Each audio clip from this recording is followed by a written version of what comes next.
총신 71회고요. 사실상 저는 총신대학, 총신대 신대원, 그 다음에 총신대 대학원에서 학위를 다 했습니다. 그리고 1981년도에 이제 신대원의 이제 교수로 강의를 부탁해서 82년부터 이제 전임 강사로 일을 했습니다. 80년 하고 아무래도 박사학위를 빨리 해야 되겠다 해서 웨스민스터에 82년도에 갔습니다. 거기서 가서 보니까 벌써 권성수 또 김정우 교수 뭐 여러 사람들이 와 있었습니다. 한 4년, 5년 동안 열심히 공부를 했고요. 87년도에 거기서 종교개혁사를 리포메이션, 포스트 리포메이션 스타디스로 해서 박사학위를 받고 제가 87년도에 받고 그 다음에 이제 우리 후배들이 나왔습니다. 권성수 교수가 88년도, 김정우 교수가 89년도 이렇게 후배들이 나와서 지금은 이제 우리 웨스민스터 출신들 가운데 박사학위들이 많이 한국교회를 섬기고 있습니다. 제가 웨스민스터에서 공부할 때 박유선 박사님이 오셨습니다. 오셔서 저한테 말씀합니다. 목사, 우리가 이렇게 개혁운동을 하는데 합신해서 와서 같이 강의를 하자. 그래서 저는 그 자리에서 예스 했습니다. 그리고 거기 같이 갔습니다. 왜냐하면 그분들이 말씀이 함께 주를 위해서 고생하자 하는 그 말씀에 저는 노할 수 없었습니다. 그래서 가서 27년 동안 교회사를 가르쳤고요. 그 다음에 하나님의 은혜 가운데서 합신 총장 일을 하고 또 학교를 이제 마치기 전에 한 4년 임기가 남았는데 아무래도 또 저를 또 부르는 곳이 있어서 몽골에 가서 울란바토르 대학을 맡아서 한 4년 동안 섬겼습니다. 울란바토르 대학은 5개 대학, 칼레지가 5개 대학으로 있습니다. 종합대학으로 있는데 거기서 학교에 가서 잘 섬기고 돌아왔습니다. 돌아와서 했는데 친구들한테 이제 했는데 이런 그 기회들이 와서 참 주저했습니다. 저는 교단을 합신해서 안수를 받고 합신해서 합동 측에서 군목으로 활동했지만 27년 동안 합동신학원에서 있다 보니까 지금도 합동이라는 말을 대신 합신으로 쓰잖아요. 이게 잘못 이렇게 돼 있는데 그래서 저는 자격이 없는 사람이었는데 그래서 고민을 많이 했습니다. 그랬더니 친구한테 얘기했는데 너도 우리가 합동이니까 가라. 그래서 왔습니다. 와서 보니까 또 이렇게 김도걸 목사님 제가 계산해 보니까 35년 만에 뵙는데 옛날부터 저를 기억해 주시고 우리 제가 합신에 있어도 우리 목사님께서는 저를 늘 김 목사님께서는 저를 늘 사랑해 주고 제가 총장할 때도 우리 교수를 다 불러서 밥 사주시고 격려해 주시고 우리 김 목사님 해주셨는데 김 목사님 한 10년 만에 이렇게 뵙고 또 여러분들에서 아주 기쁘게 생각합니다. 저는 미국에서 공부할 때 그 한국교회 개혁을 생각하면서 공부를 했습니다. 그래서 청교도에 대해서 공부를 했고 청교도를 공부하면서 제가 이제 한 사람 존 카튼이라는 사람을 연구했고 그래서 교회 개혁에 대해서 공부를 했습니다. 그리고 이제 왔는데요. 오늘 제가 여러분들과 더불어서 청교도와 언덕 위의 도시에 대해서 말씀을 드리려고 합니다. 제가 청교도 하면 여러분들이 생각할 때 오늘 김성경 목사님도 아까 청교도 신학의 기초에서 우리 한국교회에서 있다 기도하셨는데 청교도 하면 여러분들 어떻게 생각하십니까? 청교도는 한마디로 얘기해서 칼빈주의적인 신학의 기초를 두고 있습니다. 칼빈주의 신학에 기초한다는 얘기는 뭐냐면 성경을 절대적인 권위로 인정하는 거죠. 그래서 성경의 기초에서 믿고 성경의 기초에서 예배하고 또 성경의 기초에서 교회를 다스리는 그런 시스템, 이런 시스템이 바로 청교도라 얘기할 수가 있겠습니다. 그런데 이런 청교도 가운데는 미국에 왔던 게 청교도들을 제가 중심으로 얘기한다면 두 종류의 청교도가 있습니다. 하나는 분리주의적인 청교도가 있고요. 하나는 비분리주의적인 non-separatist puritanism입니다. 우리는 추수감사절을 얘기할 때 늘 청교도 얘기하는데 그 청교도들은 제가 얘기하는 청교도는 아닙니다. 이 사람들은 필그림스라고 부릅니다. 메이플라워를 타고 추수감사를 했던 사람들을 우리가 이제 청교도로 얘기하는데 왜 사람들이 미국에 갔는가? 그들은 종교적 자유를 갖다 그렇게 얘기합니다. 종교적 자유를 찾아서 갔다 얘기합니다. 맞습니다. 그런데 사실상 미국이라는 나라가 청교도 위에 세워졌다는 것은 그들에 의해 세워졌다는 것은 의미하지 않습니다. 이 사람들은, 이 분리주의자들은 영국 교회가 잘못되었을 때 그 교회를 떠나서 새로운 교회를 세우려고 했던 사람이기 때문에 매우 배타적이었습니다. 1620년 9월 달에 그들이 도착한 후에 거의 청교도들이 거기 이민하지 않았습니다. 대대적인 이민을 한 것이 뭐냐면 비분리주의적인 청교도라고 얘기합니다. 영국 교회가 잘못됐다 할지라도 그 교회 안에 있으면서 교회를 개혁하려고 했던 사람들을 우리는 비분리주의 청교도라고 얘기하죠. 이 사람들이 미국에 도착한 것은 1630년입니다. 이 1630년에 이 비분리주의적인 청교도들이 와서 1640년경에 가서는 2만 명 이상의 청교도들이 오게 되고 그들에 의해서 미국이라는 나라가 세워지게 됩니다. 저는 이 비분리주의적인 청교도였던 이 사람들이 가서 이제 매사추세츠를 세우고 미국을 건설했는데요. 이 건설했던 그 기초가 됐던 한 사람, 존 윈스롭에 대해서 먼저 말씀을 드리려고 합니다. 존 윈스롭은 어떤 사람인가 하면 자기의 모든 재산을 팔아서 매사추세츠 베이 컴퍼니를 만들었습니다. 1629년. 그리고 투자자들을 모아서 미국으로 이민할 때에 그와 더불어서 한 800여 명이 미국으로 이민합니다. 800여 명이 미국으로 이민할 때 이 존 윈스롭은 선상에서 유명한 설교를 합니다. 그것이 미국의 기초를 놓은 설교를 하는데요. 그 설교를 뭐라고 얘기하냐면 그 설교의 제목이 The Model of Christian Charity, 기독교 사랑의 모델이라.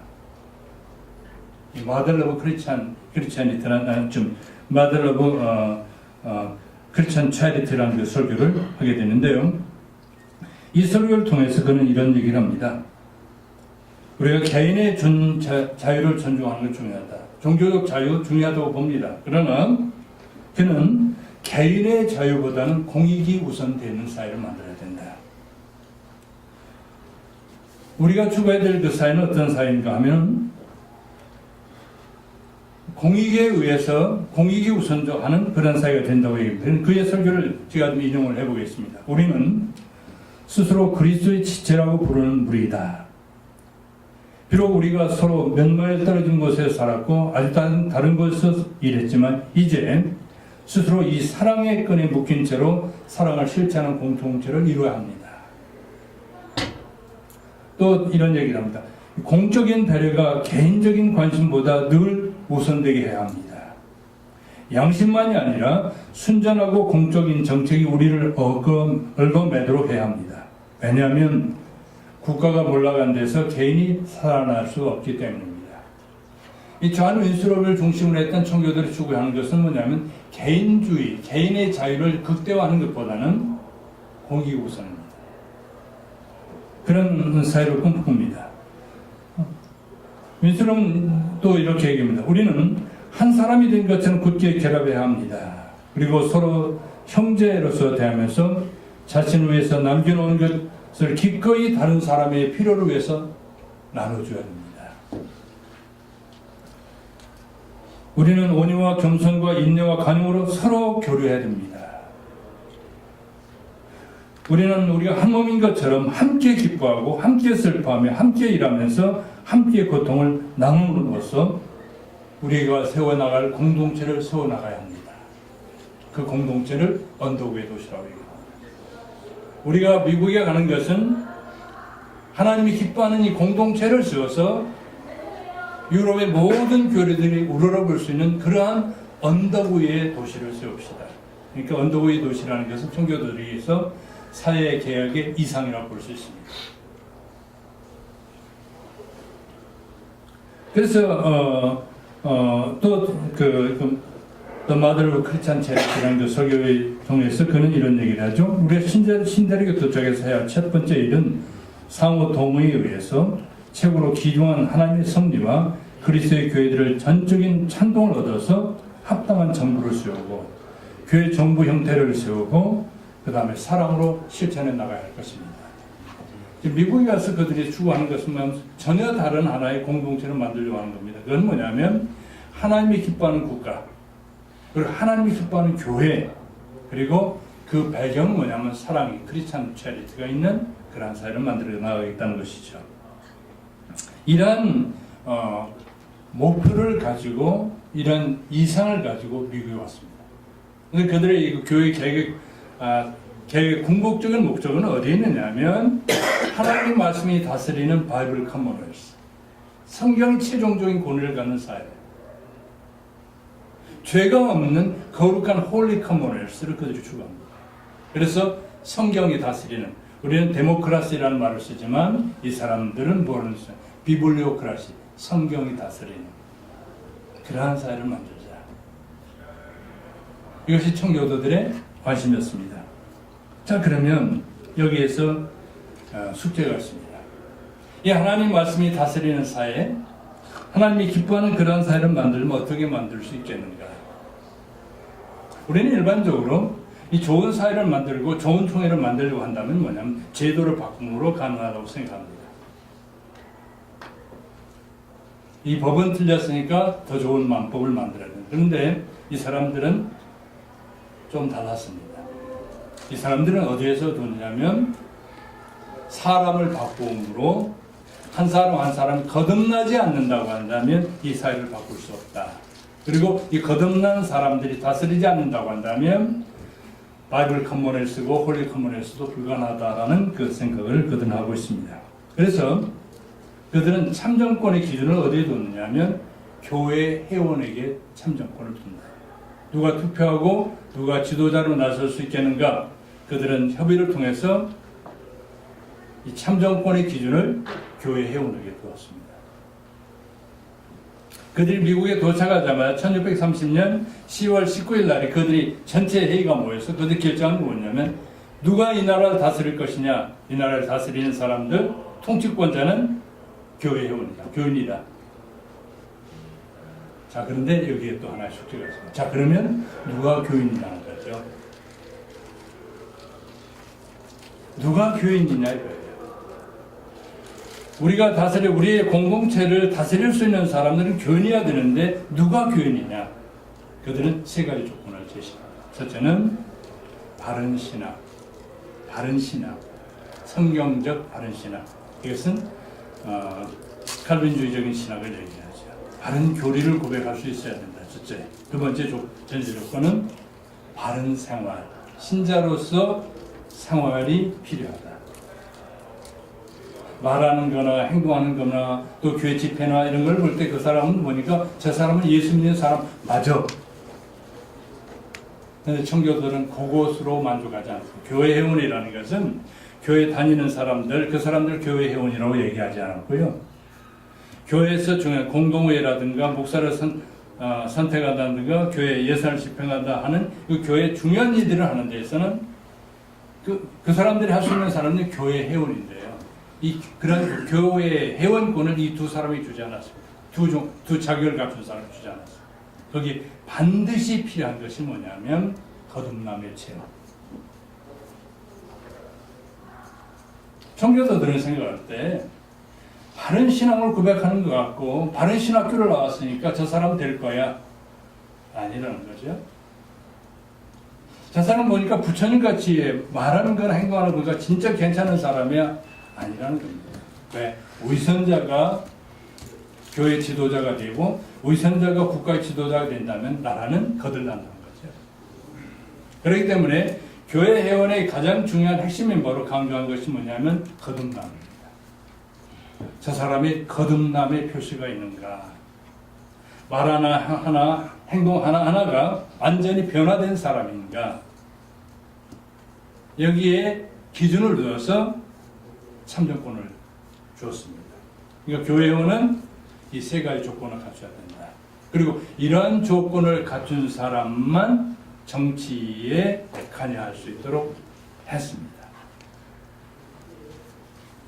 그래서 그들은 이런 사회를 만들기 위해서 그들이 강조한 것이 뭐냐면 교육이에요. 그들은 이런 거듭난 신자들이 다스리는, 거듭난 하나님의 성도들이 다스릴 수 있는 제도가 아니고요. 그 사람이 가면 잘못된 제도 바꿔지고 달라진다는 거거든요. 청교도들의 생각은.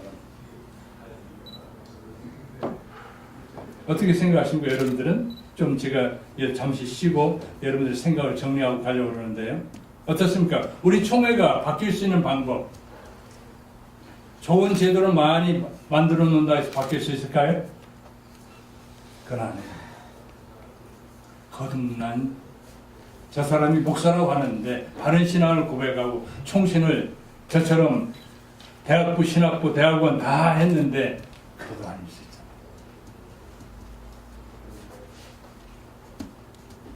거듭남, 저 사람이 거듭난 사람입니다. 이러한 그 기준에 의해서 그들은 정부의 관리, 교회의 지도자를 세우고 정부의 관리를 세우려고 합니다.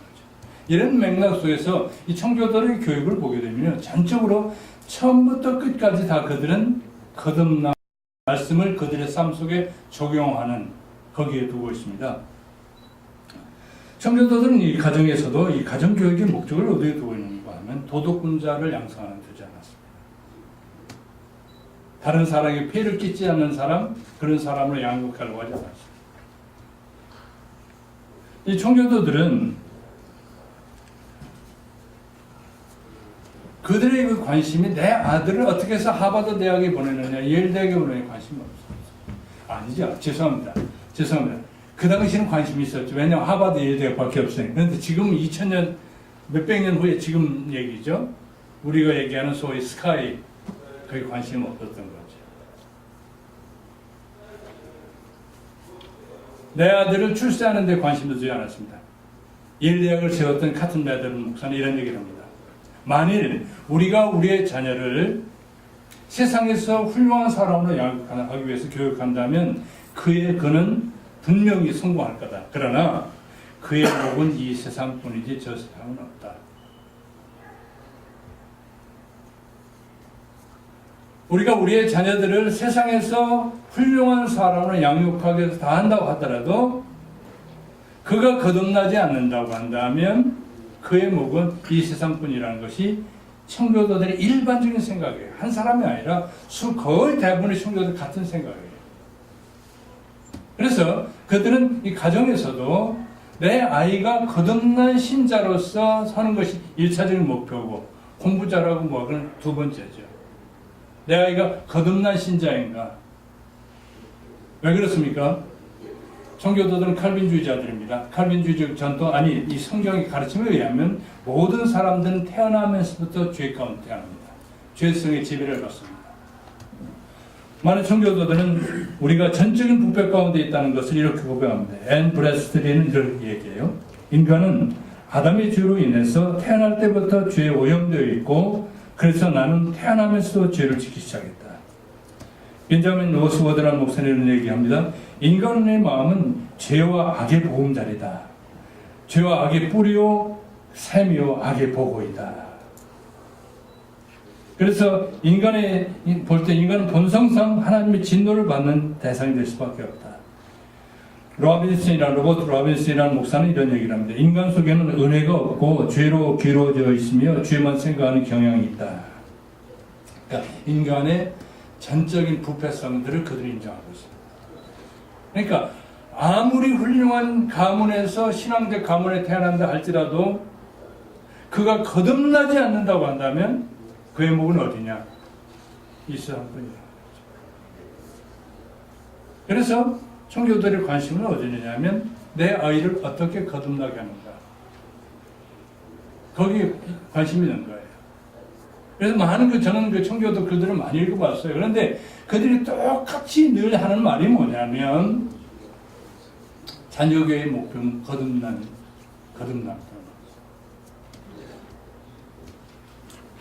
자, 그러면 어떻게 우리 아이가 거듭날 수 있을까요? 청교도들은 성경에서 거듭남의 수단을 보여줬다고 얘기합니다. 두 가지. 너희가 물과 성령으로 거듭나지 않으면 하나님 나라에 들어갈 수 없다는 주님의 말씀에서 확실한 것은 뭐냐? 물과 성령인데 성령. 베드로전서 1장 29절에 내가 썩어질 씨로 거듭난 것이 아니라 살아있는 하나님의 말씀으로 거듭났다. 말씀. 그래서 청교도들은 말씀과 성령을 통해서 거듭나고 새로워진다는 것을 그들은 믿었고요. 그런 가운데서 그들은 그들의 자녀들에게 말씀 가르치는 것을 가장 중요한 수단으로 생각합니다. 그 어떠한 그 교육보다 가장 중요한 것이 뭐냐면 하나님 말씀을 적용하는 겁니다. 그래서 제게 큰 은혜를 주었던 이 존 카튼 목사, 카튼이 제 박사하고 이래 사람을 썼으니까 이 존 카튼은 그런 얘기를 합니다. 아이에게 글을 가르치십시오. 그렇게 얘기하지 않고요. 아이가 공부 잘하도록 학교 보내십시오. 안 하지 않고 성경을 읽도록 글을 가르치십시오. 교육의 궁극적인 목적이 어디 있습니까? 성경을 가르치는 것. 벤자민 워스워드 목사는 이런 얘기를 합니다. 만일 여러분들의 자녀가 글을 읽을 수 없다면 글을 가르치십시오. 그러나 그가 글을 읽을 수 있다고 한다면 성경을 읽지 않고 하루가 지나가지 않게 하십시오. 이 교육의 궁극적인 목적이 어디 있냐면 성경을 읽는 거예요. 왜? 성경 읽는 가운데서 성령께서 그 마음을 움직여주심을 거듭날 수 있게 되기 때문에. 그래서 이 청교도들은요, 그 교육의 모든 목표를 이 거듭난 하나님의 자녀들을 만들기 위해서 아이들에게 가르치는 겁니다. 그래서 수시로 아이들에게 성경을 가르치는 거예요. 길을 걸어가면서도 신명기 6장에 얘기하는 것처럼 밥을 먹으면서도 언제 어디서든지 성경을 그들은 가르칩니다. 성경이 이렇게 말씀하셨다. 주님 말씀이 이렇게 하지 않느냐. 성경을 가지고 얘기하는 거죠. 제게 손주 아이가 지금 9살짜리 손주가 있는데 저하고 이제 얘기를 많이 하는데 우리 손주가 그런 얘기를 해요. 화도 막 나고 화내는 것이 너무 자연스럽고 요새 이제 좀 그 사춘기가 되는지 뭐 화를 많이 내요. 그때는 화내고 그래서 이건 안 되겠다. 그래서 처음에는 화내는 게 나쁘다. 근데 그거 가지고 안 돼요. 얼마나 화내는 게 자연스러우냐 하면서 저한테 얘기하는 거예요. 본성대로 살아야 되지 않느냐? 제가 얘기해요. 본성대로 살면 안 돼. 성경은 우리 본성 썩었다고 얘기하지 않았어. 성경은 화에 대해서 이렇게 얘기하지 않아. 성경을 펴면서 하나하나 얘기하는데 아이가 순화되더라고요. 그래서 이 말씀 한번 묵상해봐. 그래서 저하고 약속을 했어요. 화내는 빈도가 굉장히 줄어들었어요. 그래서 아이를 이 성경으로 이제 부단하게 이제 가르치는데 우리 손주가 저하고 이제 할아버지 같이 자자는 거예요. 밤마다. 왜? 성경을 해달라는 거예요. 그래서 제가 성경 얘기를 하는데 이 녀석이 제가 이런 얘기를 하면 뭐냐, 할아버지 그거 틀렸어요. 성경은 이렇게 얘기했잖아. 성경 지식은 저보다 더 많이 하는 거지. 근데 성경을 적용할 줄 모르는 거지. 그래서 그 말씀은 이러이러한 말씀입니다. 근데 한국 교회에서 이 주일학 교육도 지금 문제가 뭐냐면 아이들한테 성경을 맞이해 주는 것이 중요한 것이 아니라 그 말씀을 거듭남과 관련해서 적용하지 않는 문제가 있는 거죠. 청교도들은 가정교육에서 가장 중요한 목적을 얻는 아이들에게 거듭난 아이를 만들기 위해서 성경을 가르치고요. 수시로 가르칠 뿐만 아니라 정기적으로 아이들에게 성경을 가르칩니다. 정기적으로 가르치는 건 첫째는 뭐냐면 그들이 가르치는 경우에 첫 번째는 뭐냐면 요리문답을 통해 주일날 오후가 되면 요리문답을 통해 가르쳤고요. 두 번째는 뭐냐면 그 당시는 주일학교처럼 나눠서 예배드리지 않았기 때문에 모든 식구들이 같이 예배드리고 그 다음에 집으로 옵니다. 점심 먹기 전에 가장의 아이들을 다 불러놓습니다. 그리고 아이들이 묻습니다. 오늘 목사님께서 하신 설교가 뭐냐? 그 설교를 가지고 복습을 합니다. 목사님이 이런 설교를 했지. 그 말씀 무슨 의미냐? 아이들에게 적용을 합니다. 그런 방법. 세 번째 방법은 뭐냐면 그들은 가정 예배를 아침과 저녁으로 가정 예배를 드리면서 성경을 같이 읽으면서 교육을 합니다. 청교도에서의 가장 중요한 건 뭐냐면 가정 예배예요. 가정 예배를 통해서 아이들에게 힘을 주고 격려해주고 이런 정기적인 방법들, 요리문답을 늘 가르치고 이렇게 해서 가정이 우리 아이들이 말씀 위에 이렇게 서도록 합니다. 왜 그러냐면 그렇게 하지 않는다면 언젠가 내 자식이 나를 저주할 날이 온다는 거예요. 리차드 매더 목사가 쓴 글을 보니까 그런 얘기를 해요. 만일 우리가 우리의 자녀들을 신앙으로 가르치지 않는다면 언젠가 우리의 자식들이 우리를 향해서 저주할 날이 올 겁니다. 그들이 뭐라고 얘기하느냐면 내가 여기 받는 이 모든 고통은 당신들로부터 온 것입니다. 당신들은 내게 하나님에 대한 것을 알려주어야만 했습니다. 그러나 알려주지 않았습니다. 지금 무슨 어디서 얘기하면 지옥불에서 얘기하는 거예요. 우리 천국에는 우리를 보면서 이렇게 얘기한다고 합니다. 당신들은 우리를 죄로부터 멀리하게 하고 바로잡아야 주어야 했습니다. 그러나 그렇게 하지 않았습니다. 우리의 부패와 죄책이 당신들로부터 전가되어 왔지만 당신들은 우리에게 그것들로부터 벗어나게 되어야 한다는 어떤 경고도 주지 않았습니다. 당신들의 무관심으로 우리는 죄 가운데 계속해 살아왔습니다. 지금 우리는 그 죄 때문에 저주 아래 있습니다. 화로다 나야. 육적이고 생각이 모자른 부모를 두었었구나. 우리가 신앙으로 양육하지 않으면 언젠가 우리 자식들이 지옥불에서 이를 갈며 우리를 보고 저주할 날이 온다. 이것이 리차드 매더 목사의 얘기입니다. 이 리차드 매더 목사의 아들이 나중에 예일 대학을 세웠죠. 카튼 매더 그 손자와 아들로. 종교도덕에 있어서 이 가정교육 가장 중요한 것 거듭난 성도를 배출하는 것. 또 한 걸음 더 나아서 학교 교육에도 그들의 교육의 목표는 어디냐면 거듭난 성도들을 양육하는 것입니다. 이 뉴잉글랜드의 그 학제를 보게 되면 세 종류의 학교가 있습니다. 하나는 리딩 스쿨, 하나는 그래머 스쿨, 하나는 칼레지. 이 리딩 스쿨은 어떤 학교냐면 글을 배우는 거죠. 알파벳을 ABC를 배웁니다. 그 당시는 인쇄 기술이었기 때문에 이만한 그 나무판에다 ABC를 써놓고 이제 아이들을 가르치고 이렇게 했는데요. 그러고 나서 조금 가서 이제 인쇄술을 발달하면서 나온 것이 뭐냐면 이 리딩스 국민학교에서 가르치도록 한 것이 뭐냐면 뉴 잉글랜드 프라이머라는 책이 나옵니다. 뉴 잉글랜드 기초 독본이라고 얘기하시는데요. 이 뉴 잉글랜드 프라이머에 보면 A를 가르치면서 성경을 펴요. 저는 교회 한 60년이 넘어서 전에 초등학교 이제 들어다닐 때 제가 참 머리가 좋은 것 같아요. 그거 다 기억해요. 철수야 이리 오너라. 김 목사님도 기억하시는 것 같아요. 바둑아 이리 오너라. 나무 놀라. 놀자. 꼭꼭 숨어라. 머리카락 보인다. 그거 배웠거든요. 아마 우리 세대에 배웠던 사람은 저만 머리 좋은 게 아니라 다 기억할 겁니다. 아무 의미 없는 말을 가르친 겁니다. 근데요, 청교도들은 이 뉴잉글랜드 프라이머에 보면 A를 가르치면서 성경을 가르칩니다. 이렇게 되어 있습니다. In Adam's sin, we sinned all. 아담의 죄 가운데서 우리는 모두가 죄를 범했다. 우리는 모두가 죄인이라는 거예요. 초등학교 가자마자 ABC를 배우는 이 5-6살한테 죄인이라는 걸 가르쳐요.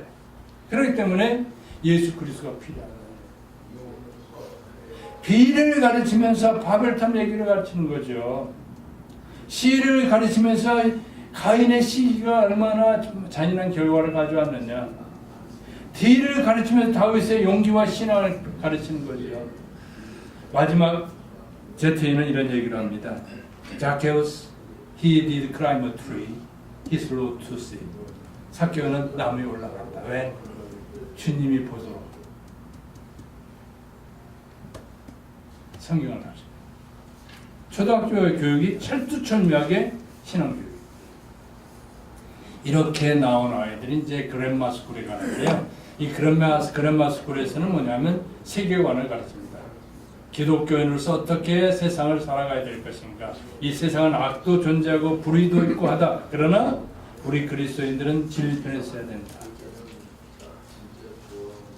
이 기독교인으로서 갖춰야 될 그 기본적인 덕성들을 그들은 가르쳤고요.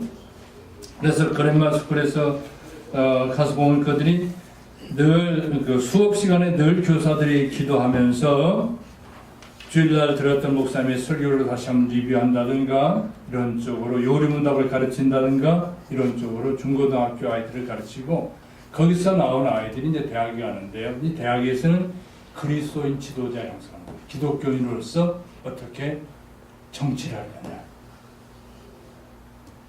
기독교인으로서 어떻게 법을 집행할 것이냐,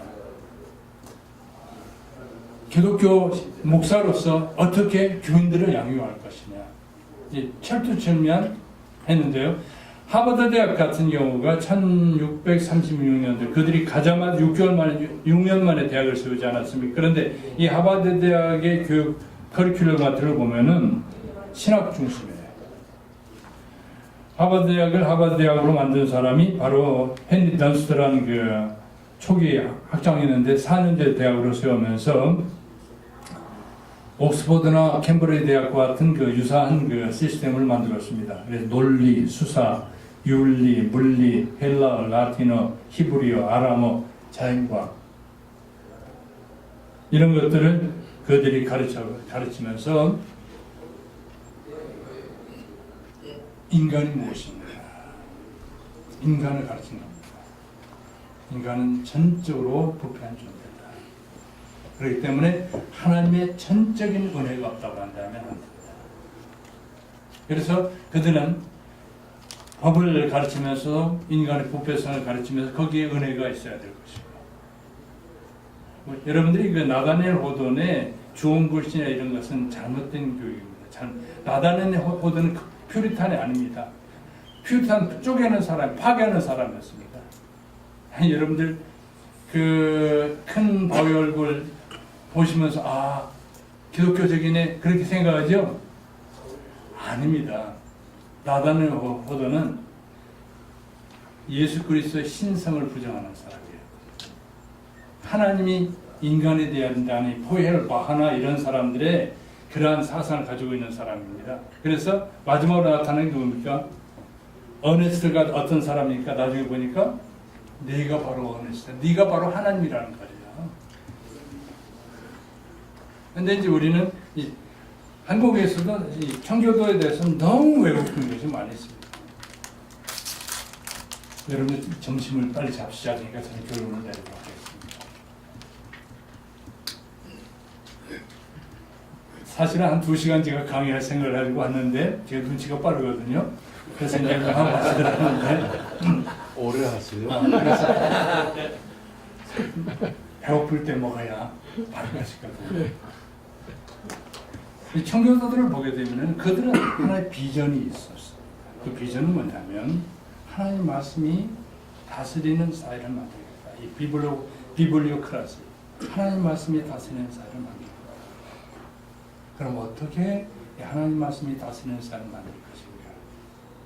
나부터, 내 자식부터, 내 가정부터, 내 교회부터 순서가 먼저 적은 대로 출발합니다.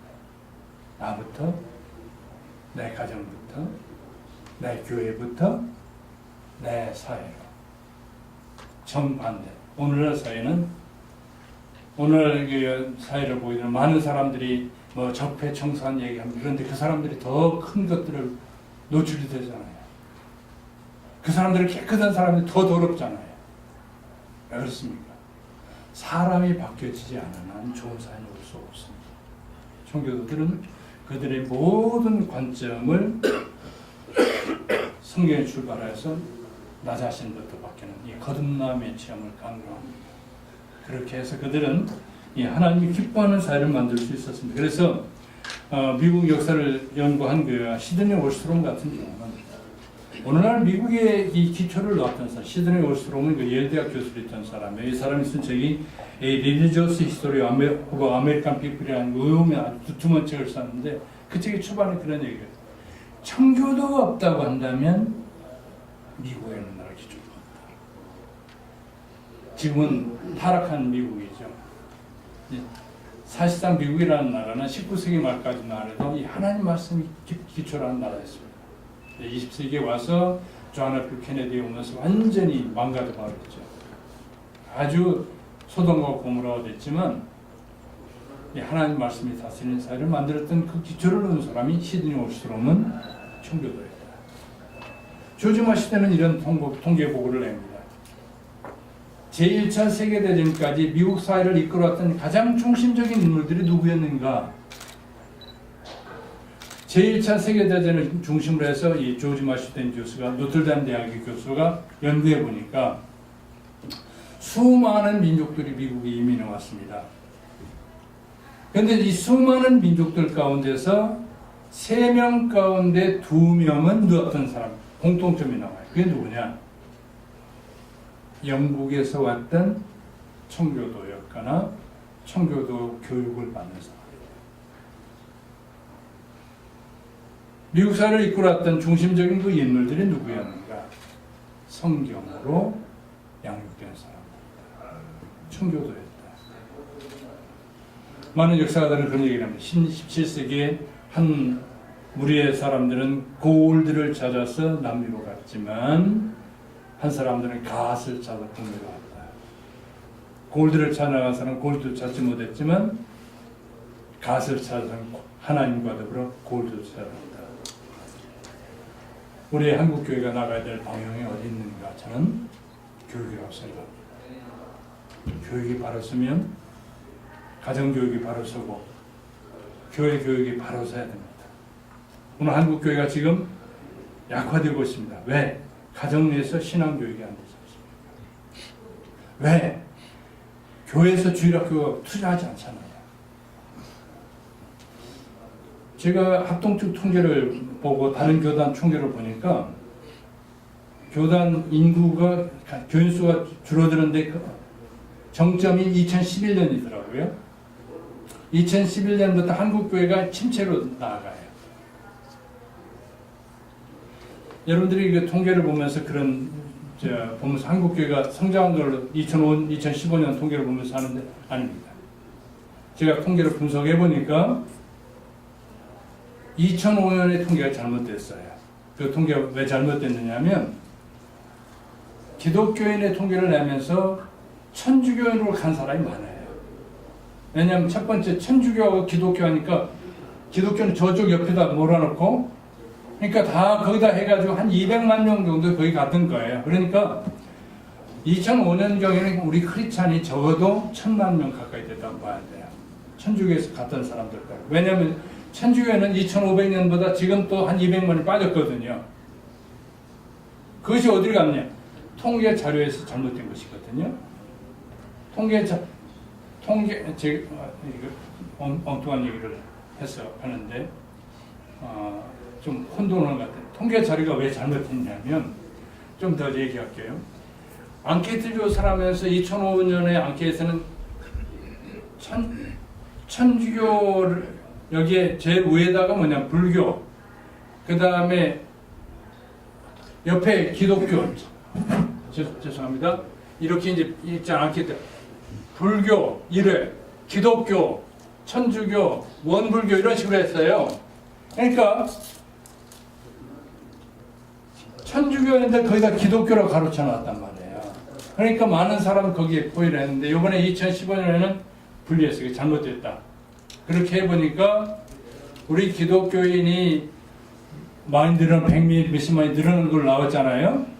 안 늘어났다 이거예요. 사실은 통계가 잘못됐다. 2005년에. 그래서 또 천주교인이 한 200만 줄어들었는데 안 줄어들었단 말이죠. 천주교인이. 왜냐하면 그때 기독교인이 천주교로 갔기 때문에 다시 회복된 것이기 때문에. 그런데 이런 통계들을 쭉 검토해 보니까 2015년을 중심으로 해서 한국교회가 교인 수가 줄어들고 있어요. 근데 어디서 줄어드느냐? 10대에서 줄어듭니다. 우리 성인 기독교인들은 17%, 18%, 20%가 40대, 50대, 60대는 형성이 됩니다. 그런데 10대 어린아이들 그 밑에 0세부터 9세 그 아이들은 크리스찬이 몇 명? 9%, 8%. 10%가 안 됩니다. 성인의 반도 안 돼. 그럼 무엇을 얘기하느냐면 가정교육이 안 됐다는 거예요. 두 번째는 교회에서 투자하지 않는다는 거죠. 한국교회를 살릴 수 있는 방법이 어디 있는가? 교육입니다. 우리가 지금이라도 우리 교회들이 아니 한국교회 얘기할 필요도 없어요. 합동측 교회가 가정교육이 살아나고 합동측 안에서 우리 교단 안에서 교회 교육이 일어나서 주일학교에 투자한다면 한국교회는 저는 소망이 있다 봅니다. 그리고 우리의 이 교육의 목적을 이 성경에 기초해서 바로 세워나간다 한다면 하나님께서 다시 한번 참 이렇게 얘기했던 좋은 총회, 바른 총회, 생명을 살리는 총회로서 하나님이 기뻐하는 뜻을 이룰 수 있지 않을까 저는 생각합니다. 이렇게 될 때 합동측이 살아나고 이렇게 될 때 한국 교회가 전체가 살아날 수 있습니다. 이러한 사명들을 저는 여러분들이 주셨다 생각합니다. 여러분을 통해서 이러한 일들, 나부터 하나님 앞에 바로 서고 나부터 주의 말씀 앞에서 무릎을 꿇고 나부터 새로워지는 그 운동을 할 때 하나님께서 우리를 통해서 하나님께서 새로운 일들을 이루실 것을 믿습니다. 감사합니다.